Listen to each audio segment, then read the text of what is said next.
Hello, and welcome to the turbulent world of Middle East soccer, or Mid-East Soccer podcast. I'm your host, James Dorsey.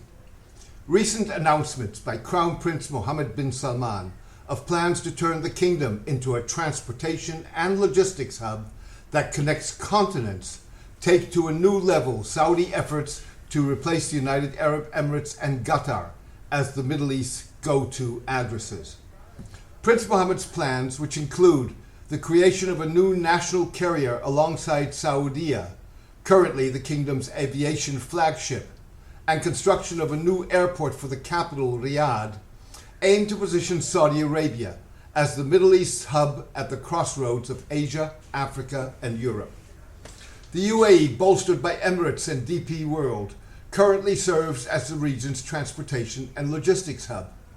DP World handles 10% of the world's global container traffic and operates some 80 ports as well as marine and inland terminals in more than 40 countries.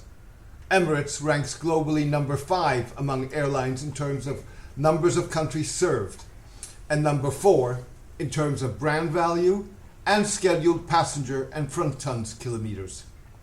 Qatar Airways has made the Gulf state a stiff competitor as an aviation hub. The airline gives Emirates a run for its money when it comes to the number of countries served and scheduled freight ton kilometers. Challenging the UAE in Qatar's first move advantage is likely to prove a tall, albeit not impossible, order.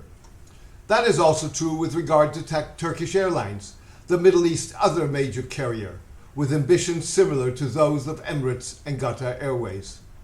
Prince Mohammed said his transportation and logistics plan aims to make Saudi Arabia the country with the 5th largest number of transit passengers served by Saudi Airlines that would fly to more than 250 international destinations. Saudia currently services 85 international destinations that reportedly would cater to pilgrims to Mecca and Medina, while the new airline would focus on tourist and business travelers. By comparison, Qatar Airways services at least 195 passenger and cargo destinations, Emirates 161 destinations, and Turkish Airlines topping the list with 200 international destinations. Prince Mohammed further targets doubling the air cargo sector capacity to 4.5 million tons of freight annually, aided by developing port infrastructure and enhancing integration with the country's shipping lines and rail and road networks. Railway tracks would be expanded from 5,330 to 8,080 kilometers and ensure that Saudi Arabia's Arabian Sea ports are connected to those on the Red Sea. Prince Mohammed said his plan was designed to ensure that Saudi Arabia ranks among the top 10 on the Logistics Performance Index. The kingdom currently logs in at number 55. Prince Mohammed said he hoped that transport and logistics would ultimately account for 10% of Saudi GDP, up 4% from the current 6%.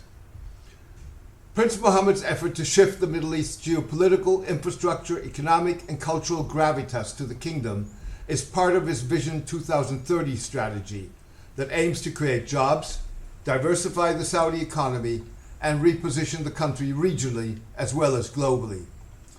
Transport and logistics are a major focus of the programs of the Kingdom's Vision 2030 and a vital enabling factor for economic sectors towards sustainable development, Prince Mohammed said in his launch of the Transportation and Logistics Plan. Vision 2030 appears to be working by one measure, amid question marks about the Crown Prince's big-ticket projects approach, such as NEOM, a futuristic $500 billion city on the Red Sea. Unemployment among Saudi nationals fell to 11.7% in the first quarter of this year, compared to 12.6% in the fourth quarter of last year, its lowest level in nearly 5 years.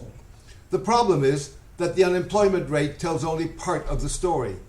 The drop in unemployment was not wholly attributable to job creation.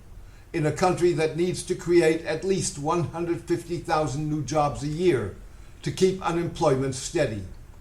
It was in part the result of Saudis withdrawing from the workforce. The kingdom's General Authority for Statistics reported that Saudi labor force participation fell from 51.2% in the fourth quarter of last year to 49.5% in the first 3 months of this year, the sharpest drop since an economic downturn in 2017.